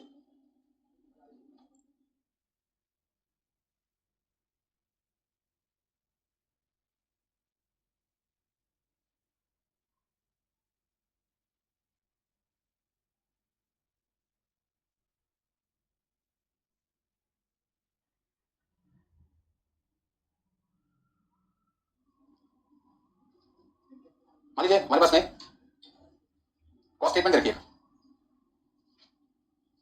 इसमें लिखा 2018 और 2000 आपके पास लिखा होगा 19, ठीक है। 18 में हमारे पास में लिखा इनडायरेक्ट मटेरियल, आईडीएम का मतलब इनडायरेक्ट मटेरियल, इनडायरेक्ट लेबर। अच्छा, 2018 में हमने जो क्वांटिटी बनाई थी वो थी 2000 और 2019 में जो हमारी क्वांटिटी मान के चलते हैं 3,000। अच्छा, 2020 में जो क्वांटिटी हमें बनानी है वो सपोज करते हैं कितनी बनानी है 4,000। क्वेश्चन को ध्यान से समझिए। इनडायरेक्ट मटेरियल मान लीजिए हमारे पास में 20,000 रुपये का, इनडायरेक्ट लेबर है 10,000।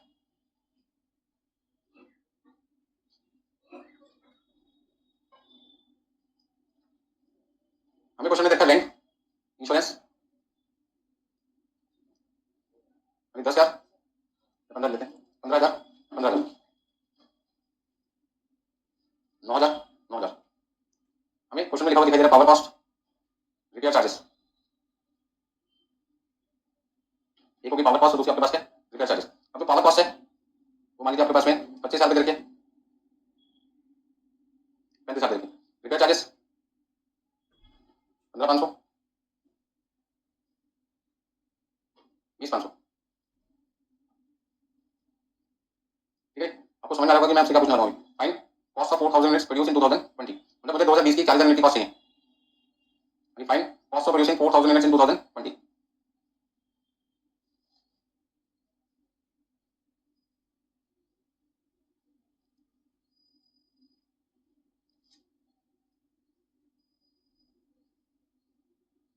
तो सबसे पहले तो देखो इस क्वेश्चन का सामने लाने का तरीका क्या है। आपको यहाँ पे मैंने 6 खर्चों के नाम लिखे हुए दिखाई दे होंगे। आपको सबसे पहले आइडेंटिफाई करना पड़ेगा कि इसके नेचर क्या, ठीक है। फिक्स्ड वेरिएबल है ये, सेमी वेरिएबल, इसका क्लासिफिकेशन है, आपको इसे सबसे पहले क्लासिफाई करना पड़ेगा। क्लासिफाई कीजिए।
ठीक है, एग्जाम में आपसे पूछा जाएगा इसको क्लासिफाई करो और सिस्टमैटिक तरीके से प्रेजेंट करो।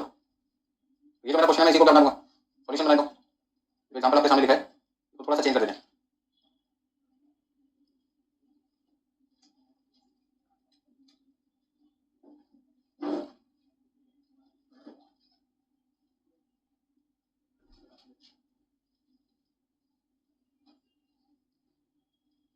अभी सबसे पहले हमने एक नोट बनाया जिसमें हम लिखेंगे क्लासिफिकेशन ऑफ इनडायरेक्ट कॉस्ट, जितने भी इनडायरेक्ट कॉस्ट उसको क्या करें क्लासिफाई करें। एक साल कौन सा था 2018 था, कितनी यूनिट थी 2000, और फिर आपके पास 2019 और आपके पास क्वांटिटी थी 3000। यहाँ पे हम लिख देते हैं अमाउंट, यहाँ पे लिख देते हैं पर यूनिट, ठीक है। यहाँ पे क्लासिफिकेशन, तो यदि मैं आपसे पूछूं पर यूनिट कॉस्ट कितनी कितनी है तो आप क्या करोगे सर, सबको 2000 से डिवाइड कर दो। यदि मैं सबको 2000 से डिवाइड करता हूं तो ये आएगा 10, 5, 7.5, 7.5, 12.5 और आपका आएगा 7 पॉइंट, ज्यादा आएगा मेरे 7.75। सबको 3000 से डिवाइड किया तो यहाँ पे आया 10, 5, 5, 3, 11.67 कितना था 67। यानी 35,000 को डिवाइड किया 3000 से तो आपके पास कितना रहेगा 11.67। ऐसे 20,500 को डिवाइड किया 3000 से 6.83। तो मैंने अपने नियम को याद किया कि हमने फिक्स वेरिएबल और सेमी वेरिएबल के लिए पढ़े थे, कौन सी कॉस्ट को फिक्स करते हैं जिसका अमाउंट सेम हो और पर यूनिट हो। तो मैंने देखा रैंक और इंश्योरेंस का अमाउंट तो सेम है बट पर यूनिट चेंज है, तो मैंने देखा कौन सी ओवरलेप होगी। तो मैंने देखा जिसका पर यूनिट सेम होता है और अमाउंट बदलता है वो वेरिएबल होता है। तो मैंने देखा इनडायरेक्ट मटेरियल इनडायरेक्ट लेबर का पर यूनिट तो सेम है, अमाउंट बदलता है, तो इन दोनों को मैंने क्या नाम दे दिया वेरिएबल। अमाउंट भी बदल रहा है पर यूनिट भी बदल रहा है, ये सेमी वेरिएबल हो गया अपना। तो सबसे पहले तो आपको एग्जाम में एक बचनोट बना के एग्जाम में ये लिखना होगा कि कौन सा खर्चा फिक्स है, कौन सा वेरिएबल और कौन सा सेमी वेरिएबल। क्योंकि जो खर्चा सेमी वेरिएबल है असली दिक्कत नहीं है, क्योंकि आपको उसको पहले कितने पार्ट में डिवाइड करना पड़ेगा। तो एक फिक्स पार्ट है नोट कर लीजिए, खाली ये वाला पार्ट नोट करने तो क्वेश्चन का पार्ट है ना, हटा देना उसको।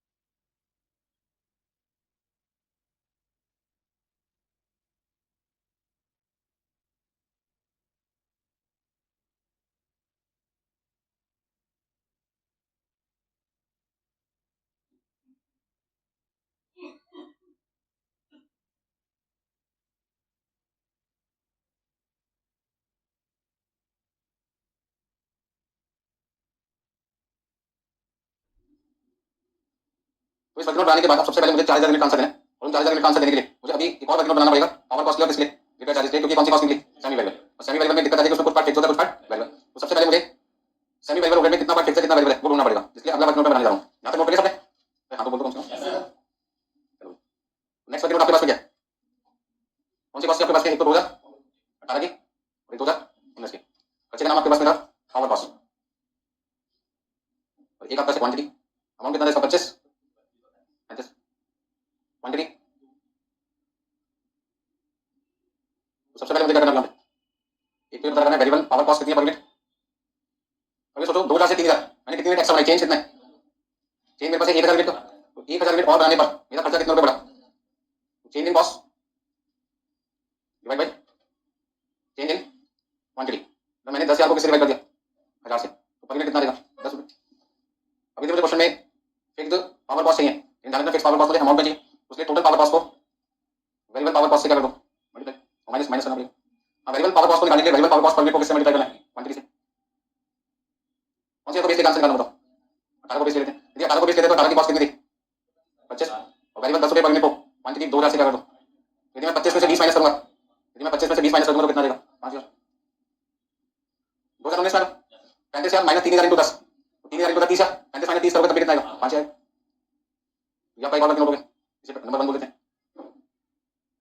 ये अलग से वर्कआउट केवल कौन से खर्चों का बनाना है तो सेमी वेरिएबल। अभी 2018 में 2019 में हमारे पास में रिपेयर चार्जेस एक तो 15,500 है और एक आपके पास है 20,500। ऐसे में क्वांटिटी यदि मैं देखूं तो एक तो हमारे पास है 2000 यूनिट और एक आपके पास है 3000 यूनिट। मैंने क्या किया सबसे पहले निकाला चेंज, चेंज का मतलब है क्वांटिटी का डिफरेंस। यदि मैं 1000 और बनाता हूं एक्स्ट्रा क्वांटिटी बनाता हूं तो मेरा जो खर्चा वो कितने रुपए पड़ेगा 5000 रुपए। 15,500 से 20,500 गया मतलब कि 5000 रुपए। तो ऐसे केस में यदि मुझसे कोई पूछे आपकी variable repair charges per unit कितने हैं तो मैं कहूंगा variable repair charges per unit निकालने के लिए चेंज इन कॉस्ट को डिवाइड कर दो किससे चेंज इन क्वांटिटी से। तो ऐसे में चेंज इन कॉस्ट कितनी है 5000 और चेंज इन क्वांटिटी कितनी है 1000 मतलब पर यूनिट कितना हो गया 5 रुपए 5 रुपीज। कोई दिक्कत इसमें। अब फिर जो रिपेयर चार्जेस यदि मुझे निकालना रुपीज में तो टोटल रिपेयर चार्जेस में से वेरिएबल रिपेयर चार्जेस मुझे माइनस करना होगा। माइनस करने के लिए देखो भाई हमारे पास है 15,500, यदि मैं 2018 को बेच देता हूँ और 5 रुपये पर मिनट को 2000 से मल्टीप्लाई किया तो कितना आएगा 10,000। यदि मैं 15,500 में से 10,000 माइनस करूँ तो 5500 रुपये मेरे पास क्या आएगा, फिक्स कॉस्ट आ जाएगा। तो ये कह सकते हैं कि हमारी जो फिक्स कॉस्ट है वो पावर की तो 5,000 है और रिपेयर की कितनी है 5500। नोट कर लीजिए।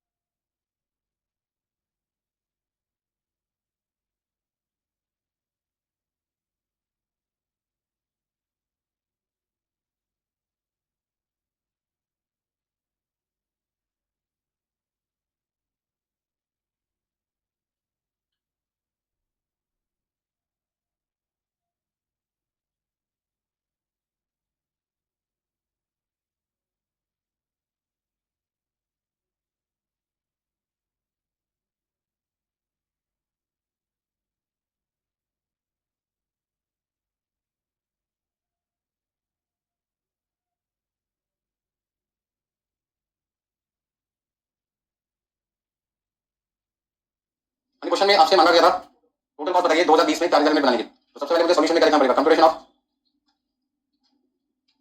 Indirect cost of producing 4,000 units. Indirect मैंने लिखा क्योंकि सारे खर्चे कौन से नाम के थे, इनडायरेक्ट।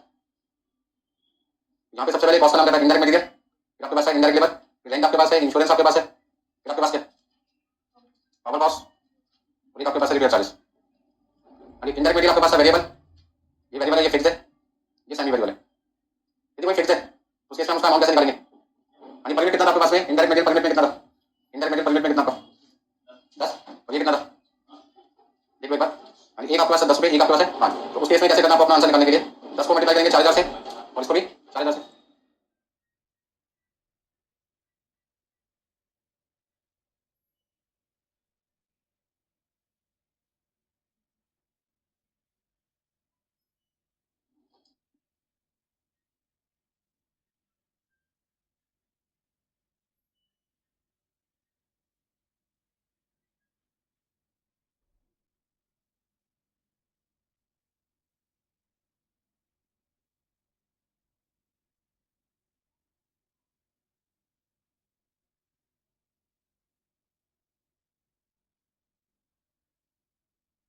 टोटल कितना टोटल नहीं बताया आपने,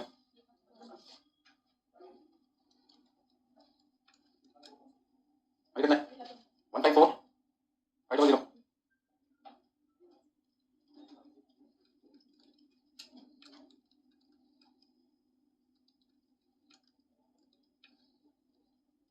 बोलो कितना इसमें,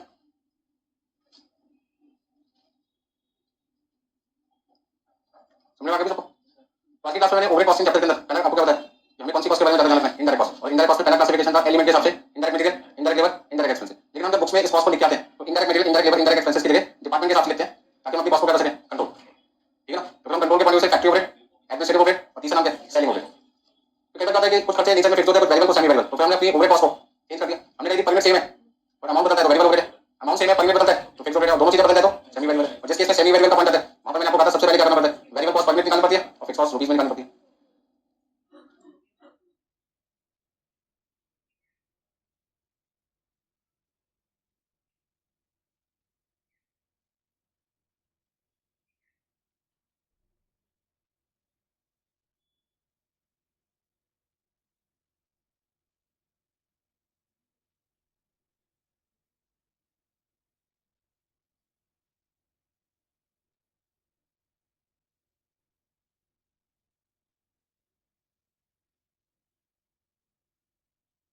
चलिए अगले चैप्टर में हम एंट्री कर लेते हैं, बड़ी देर बेसिक पॉइंट को समझते समझते। मैंने कहा था पूरे चैप्टर को आसान बनाने का एक तरीका है कि पूरे चैप्टर में कितने तरीके के पॉइंट होते हैं, 4 तरीके के पॉइंट होते हैं, उनको मैंने बांट दिया। पहला पॉइंट आपके पास है ओवरहेड रिकवरी रेट, दूसरा नाम होता है मशीन आर रेट, तीसरा ना पॉइंट आपके पास है treatment of under public overcharge overhead cost in cost book, और चौथा पॉइंट है allocation apportionment and redistribution of service department cost to production department. पहले 4 नाम देखो, समझ में आपको एक रुपये कम नहीं आएगा। ठीक है, इससे आपको पहले क्या करना है लिखना है। सही बता गया, कोई बात नहीं, जिसको जितना समझ में आ गया। अब रुपये में यदि एक पॉइंट अगर 25 पैसे का समझ में आ गया तो 1 रुपये के 4 पॉइंट 25 पैसे का एक पॉइंट। मैंने कहा यदि 4 पॉइंट 1 रुपये का, एक पॉइंट कितने का 25 पैसे का हो गया। अब पॉइंट नंबर 2 मुझे आ गया 25 पैसे वसूल होगा, क्या बात है। देखिए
पहला पॉइंट मैंने आपके लिए लिखा हुआ था क्वेश्चन में, अभी point number 1 overhead recovery rate. तो सबसे पहले इसी को समझते हैं। ओवरहेड रिकवरी रेट, ठीक है। रिकवरी रेट का मतलब क्या है, यदि कोई चीज मिसिंग है उसे निकालेंगे जिस रेट का इस्तेमाल किया जाता है उस रेट को हम कहते हैं रिकवरी रेट। ध्यान से सुनिए, ओवरहेड रिकवरी रेट में पहले बात करते हैं रिकवरी। रिकवरी का मतलब यदि कोई चीज मिसिंग है, नहीं मिल पाई, तो उसको आपको क्या करना है, ढूंढना है। रेट का मतलब है जिस रेट का इस्तेमाल करके उस चीज को ढूंढना, उसको कहते हैं रिकवरी रेट। अब किस चीज को ढूंढना है, ओवरहेड कॉस्ट को। तो यदि किसी क्वेश्चन में आपकी इनडायरेक्ट कॉस्ट, जिसको कहते हैं ओवरहेड कॉस्ट, मिसिंग है नहीं देखी, तो उस ओवरहेड कॉस्ट को ढूंढने के लिए जिस रेट का इस्तेमाल किया जाता है उस रेट को कहते हैं overhead recovery rate. For example 2019 में मान लीजिए हमारा फैक्ट्री का खर्चा हुआ था 5 लाख रुपए, हमारी एक्चुअल कॉस्ट है। कौन सी कॉस्ट है, एक्चुअल। और उस साल हमने तो क्वांटिटी बनाई थी फैक्ट्री के अंदर, सपोज करते हैं 10,000 यूनिट बनाई थी। तो 2019 में हमारी फैक्ट्री का खर्चा कितना हुआ था, 5 लाख। कितनी यूनिट बनाने पे, 10,000। अब 2020 में मार्केटिंग डिपार्टमेंट से हमने पूछा भी आपको कितनी यूनिट की जरूरत पड़ेगी, उन्होंने कहा 12,500 यूनिट की जरूरत पड़ेगी। तो 12,500 यूनिट बनाने में हमारी फैक्ट्री का खर्चा कितना होगा, इसका 2020